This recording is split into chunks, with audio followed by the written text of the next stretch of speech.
네, 오늘 나눌 주제는 이 그리스도인의 품격입니다. 요즘 사실 그리스도의 품격을 지키기가 어렵기 때문이에요. 요즘 사회적으로 우리 교회를 향한 시선이 아주 곱지 않습니다. 여러 가지 이유가 있겠지만 그중 하나는 우리 교회가 그들에게 이익 집단으로 보이기 때문입니다. 사람들은 이 교회가 자신들의 이익을 대변하고 권력을 얻기 위해 모였다고 생각을 합니다. 실제로 기독교 정당과 같은 활동들이 이런 생각을, 이런 오해를 더욱 부추기곤 합니다.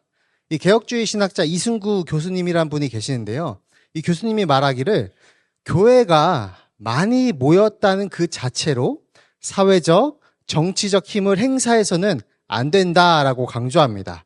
이 기독교 정당이 교회의 모든 입장을 대변할 수 있나요? 없습니다. 대변할 수 없는데도 이것이 문제가 되는 이유는 뭐냐면 세상 사람들은 마치 그 정당의 입장이 교회의 공식적인 입장인 것처럼 오해하게 됩니다. 결국 이런 오해는 사회와 교회의 분열을 더욱더 깊게 만들 뿐이라는 거죠. 우리가 모이는 이유는 단순히 이런 세상 힘을 얻기 위함이 아니라는 것입니다. 우리는 머리 대신 그리스도 예수님을 따라 한 몸이 되어 이 땅에 하나님의 나라를 확장하기 위해서 모인 것입니다. 중세교회가 세상을 지배하려다가 실패했던 것처럼 오늘날에도 교회가 권력을 추구하기 시작하면 본질을 잃게 되는 것은 너무나 당연합니다. 이러한 오해는 비단 사회에만 있는 것이 아닙니다. 이 교회 안에도 성도가 아닌 성도가 있습니다. 성도가 아닌 성도. 예수님을 따랐던 많은 사람이 그 예수님을 다윗과 같은 강력한 세상 왕국을 세워주길 바래서 따랐던 것처럼 오늘날에도 교회를 다니면서 어떤 세상적인 이득이나 유익을 얻길 바라는 사람들이 있다는 것입니다. 이런 사람들의 특징은 마치 오늘 본문에 등장하는 한 인물과 같습니다. 이 아무개라고 불리는 인물인데요. 그는 한때 고엘이라 불리는 하나님이 주신 특별한 특권을 행사할 수 있는 권리를 가진 사람이었습니다. 고엘은 가족의 땅을 지키고 죽은 형제의 이름을 회복시키며 약자를 보호하는 명예로운 의무를 상징했습니다. 이는 하나님의 백성이라면 그렇기 때문에 누구나 소중히 여겨야 했고 기꺼이 감당하고 싶어 했을 특별한 권리였습니다. 특권입니다. 그런데 오늘 본문에서 이 인물은 그 고귀한 특권을 아무렇지도 않게 던져버리는 모습을 보여줍니다. 마치 스스로 수치를 당하듯 신발을 서슴없이 벗어버리면서 큰 충격을 우리에게 줍니다. 그래서 오늘 말씀을 통해서 우리는 이 인물이 왜 명예로운 권리를 포기했는지 보고 그와 대조되는 보아스를 통해서 이 진정한 그리스도의 품격이 무엇인지 함께 나눠보고자 합니다. 우리 1절 말씀을 다시 한번 읽어보겠습니다. 시작. 보아스가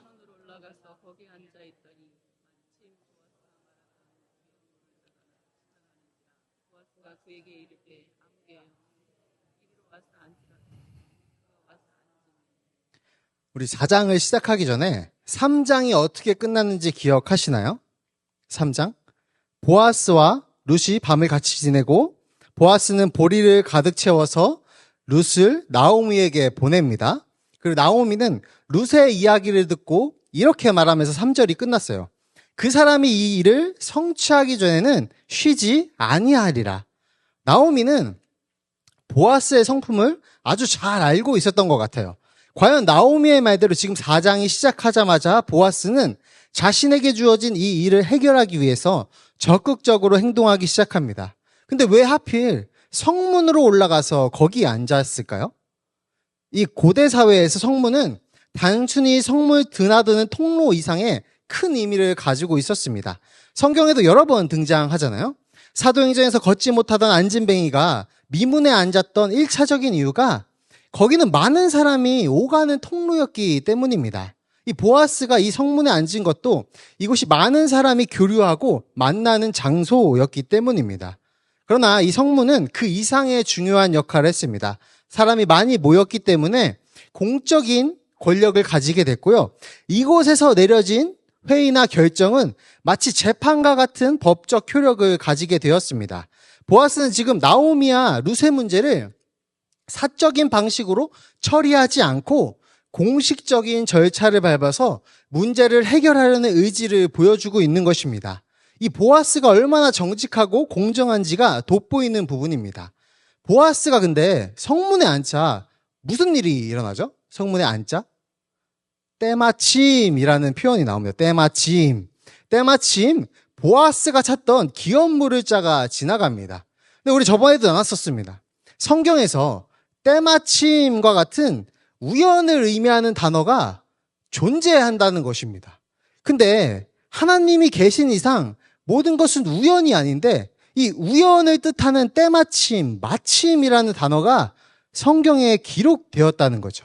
하지만 우리는 알고 있습니다. 우리가 이 세상에 살아가는 이 세상에 우연은 없습니다. 이러한 단어는 우리의 시점에서는, 우리의 입장에서는 우연처럼 보이는 상황과 사건이 사실은 하나님의 관점에서 완벽한 섭리라는 것을 강조하기 위한 장치입니다. 보아스가 나오미와 룻의 일을 해결하기 위해서 공식적인 성문에 앉았을 때 하나님께서는 그의 의지를 사용하시고 하나님의 계획에 따라서 기업물을 자를 정확한 때에 정확한 장소로 인도하신 것입니다.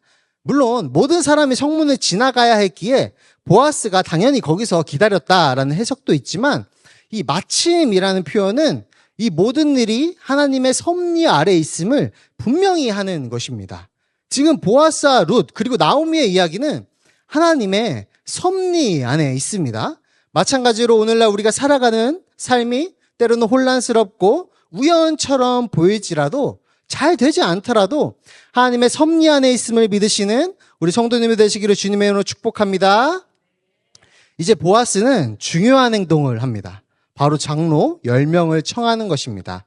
이 10명은 공동체를 대표하는 완전한 증인의 숫자입니다.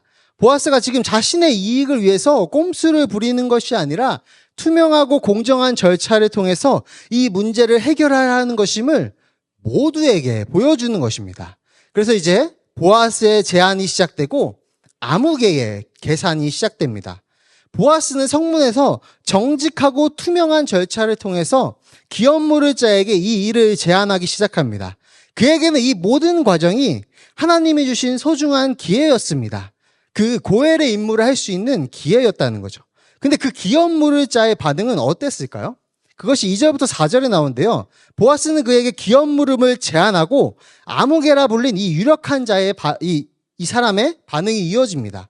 여기서 주목할 것은 룻기 4장에서 이 남자의 이름이 끝까지 밝혀지지 않는다는 사실입니다. 그는 율법이 하나님의 백성으로 명예로운 의무를 저버린 이름 없는 존재로 그려집니다. 처음 보아스가 밭에 대한 이야기만 꺼냈을 때는 이 남자는 뭐라 했나요? 내가 모르겠노라 하면서 긍정적인 반응을 보였습니다. 아마도 그는 계산을 했을 것입니다. 나오미는 홀로 된 늙은 과부인이 밭을 사면 그 소사는 결국 자신의 것이 될 것이다. 이런 계산을 했겠죠. 그는 명예나 의무가 아닌 이 물질적인 이득을 먼저 보았을 것입니다. 근데 예상치 못한 변수가 등장하는 것이죠.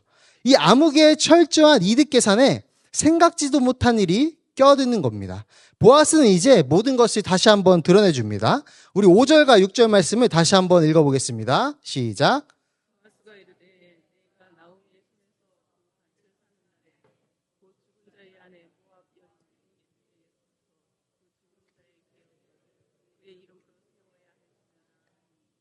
그 기업물을 자가 이르되 나는 내 기업에 손해가 있을까요? 물으지 못하겠노니 내가 물을 것을 내가 물으라. 나는 물으지 못하겠노라 하는지라. 아멘. 보아스는 이제 룻이라는 변수를 언급하는 거죠. 그는 룻을 죽은 자의 아내이자 모압 여인이라는 긴 호칭으로 부릅니다. 이 호칭은 우리가 계속해서 들어왔던 텅 빈 과부 나오미와 함께 가장 취약한 계층에 속했던 룻을 떠올리게 하는 겁니다. 보아스는 이 아무개에게 이것이 단순한 땅을 얻기 위한 거래가 아니다. 이 룻과의 결혼을 통해서 고엘의 신성한 임무를 다하는 것이 이것의 진짜 의미이다를 밝혀주고 있는 것입니다. 그래서 기업 물을 자의 반응은 어떠했나요? 그는 바로 태도를 바꾸게 됩니다. 나는 내 기업에 손해가 있을까 하여. 그는 이 명예로운 의무를 자신의 재산에 대한 손해라고 표현합니다. 손해. 이 손해라는 원어는 단순히 경제적인 손실을 뛰어넘습니다.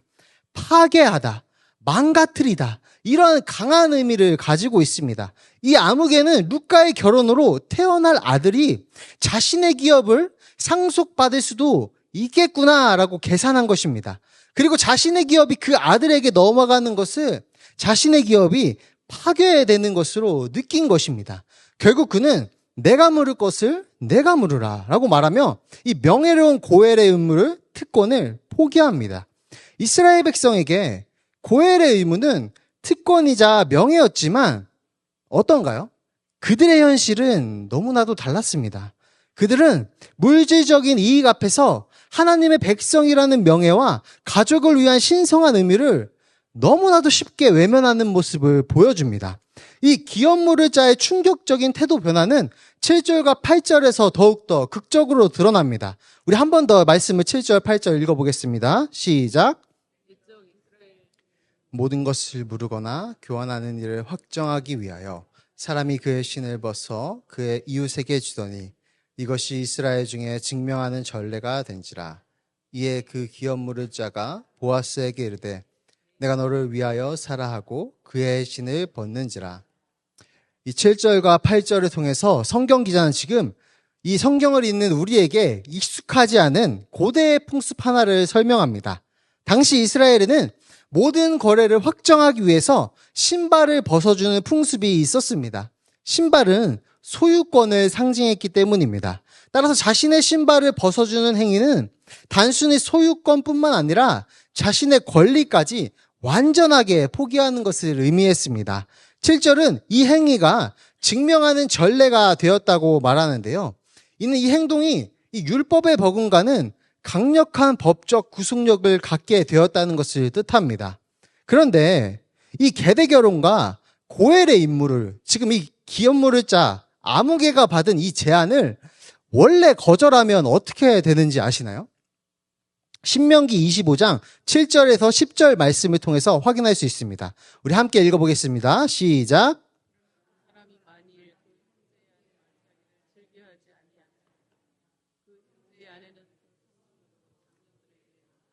말하기를 내 남편의 형제가 그의 형제의 이름을 이스라엘 중에 있기를 싫어하며 남편의 형제된 의미를 내게 행하지 아니하다 할 것이요.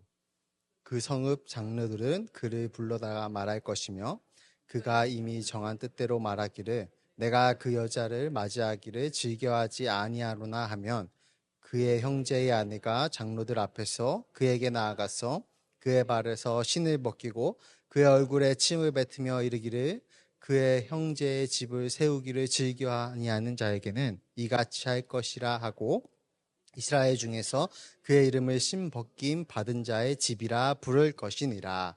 아멘. 신명기 이 율법에 따르면 계대 결혼을 거부한 남자는 형제의 집을 세우기를 싫어하는 자라는 비난을 받게 됩니다. 그리고 신발 벗김이라는 공개적인 수치를 당하게 되었습니다. 타인에 의해서 나의 신발이 벗겨지는 거죠. 근데 우리가 읽은 오늘 본문에서 기업 물을 자 아무개의 행동은 어땠나요? 스스로 서슴없이 신발을 벗습니다. 마치 아무런 수치심이나 부끄러움을 느끼지 못하는 것처럼 보입니다. 오히려 그 행동은 너무나도 당연하고 자연스러워 보이는 것이죠. 이것은 단순히 옛날 이야기가 아닙니다. 물질적인 이익 앞에서 그리스도인의 품격을 서슴없이 버리는 이 시대의 모습을 보여줍니다. 더 큰 문제는 그 부끄러운 행동에 아무런 죄책감이나 수치심을 느끼지 못하는 정도까지 이르렀다는 것입니다. 결국 이 기업 물을 자는 자신의 이익을 위해서 명예를 버렸지만 역설적으로 그의 이름은 성경에 기록되지 않았습니다. 그는 이름 없는 아무개로 등장하여 자신의 이익을 행동하다가 자신의 기업을 지키지 못하고 사라집니다. 이는 그리스도인의 품격을 잊어버린 채 세상과 타협하는 우리의 모습을 보여준다는 것이죠. 이것처럼 우리도 구원받은 자로서의 복음의 특권과 거룩의 의무가 주어졌습니다. 이제 우리가 함께 모여서 신앙생활을 하는 것은 세상적인 성공이나 개인적인 이득을 위한 것이 아닙니다.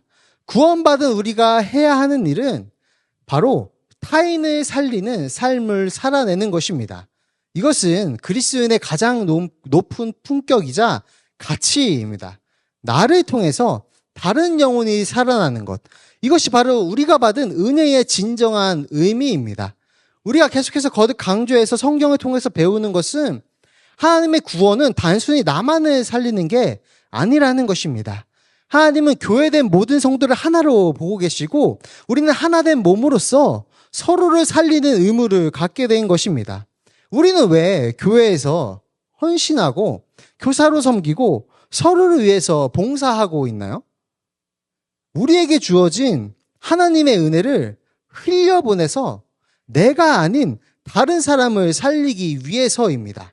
하지만 내가 아닌 타인을 살리는 것, 나로 인해서 주어진 구원을 통해서 남을 살리는 것, 이게 이 고엘의, 이때 이스라엘 백성이 들었던 고엘의 임무처럼 뭔가 듣기에 너무나 좋지만 특권이자 명예이지만 사실 이스라엘 백성이 사는 현실에서도 그랬고 우리가 사는 현실에서는 이 특권이 손해로 다가오게 됩니다. 손해로 다가올 때가 사실 더 많습니다. 이 품격을 지키기 위해서 우리의 시간, 물질, 그리고 마음을 내어줄 때 세상은 그것을 바로 손해라고 표현합니다. 우리는 이 선택의 기로에서 오늘 본문에 아무개처럼 계산할 때가 사실 많다는 것입니다. 과연 어떻게 행동하는 것이 교회에서 어떻게 행동하고 직장에서 어떻게 생활하고 가정에서 어떻게 사는 것이 나의 삶에 진짜 이득이 되는가? 현실이 어렵고 고달프기에 우리는 종종 이러한 품격을 지키기 어렵다고 느끼면서 합리화하기 시작합니다. 때로는 타협하는 것이 현명한 길이지라고 생각하기도 합니다. 하지만 우리가 그렇게 현명한 길이라고 생각한 길이 우리를 지금 어디로 이끌고 있습니까? 우리의 삶은 구원받지 못한 영혼을 살리는 방향으로 가고 있나요? 제대로 잘 가고 있을까요? 아니면 여전히 그저 나의 안녕과 나의 자아 실현만을 위한 삶을 살아가고 있나요? 오늘 본문은 우리의 삶의 방향을 다시금 점검하라고 말하는 것입니다. 보아스는 정직하고 공정한 절차를 통해서 자기 희생의 사랑을 선택했습니다. 그는 물질적 손해를 감수하고서라도 하나님의 뜻에 따르기로 순종한 것이죠. 반면 오늘 보아스와 대비된 이 이름 없는 아무개는 기업 물을 자는 물질적인 이익을 위해서 명예로운 특권과 품격을 버리게 되었다는 것입니다. 진정한 그리스도의 품격은 보아스처럼 하나님의 뜻을 따르기 위해서 기꺼이 손해를 감수하는 삶에 있습니다. 근데 당연하게도 우리가 사는 삶은 이 손해를 감수해야 된다고 말하면 우리는 다시 이 생각을 하기 시작합니다. 어디까지 감수해야 하지? 어디까지가 적정한 선이지? 이렇게 생각하기 시작한다는 것이죠. 이것처럼 우리가 삶은 삶은 그리스도인의 품격으로서 기꺼이 손해를 감수하는 삶조차 어떤 기준을 가져야 할지가 너무나 모호하고 어려운 삶을 살아가고 있다는 것입니다. 그러나 성경은 우리에게 말해줍니다. 우리는 그것을 분별할 힘이 있다고 가르쳐줍니다. 그게 무엇이냐면 우리 안에 함께 하시는 성령님입니다.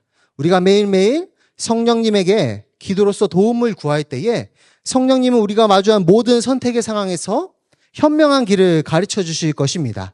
지혜의 주인이신 하나님께서 가장 지혜로운 지혜를 우리에게 알려주실 것입니다. 우리가 해야 할 일은 우리 안에서 작동하고 계시는 성령님의 뜻을 따라 사는 것이라는 것입니다. 그래서 이 손해 속에서 우리는 그제서야 세상이 줄 수 없는 참된 명예와 영원한 축복을 얻게 될 것입니다. 원하는 것이 아닌 하나님이 기뻐하시는 삶을 선택하며 그것으로 살아가기를 애쓰며 나아가는 우리 모든 성도님들 되시기를 주님의 이름으로 축복합니다.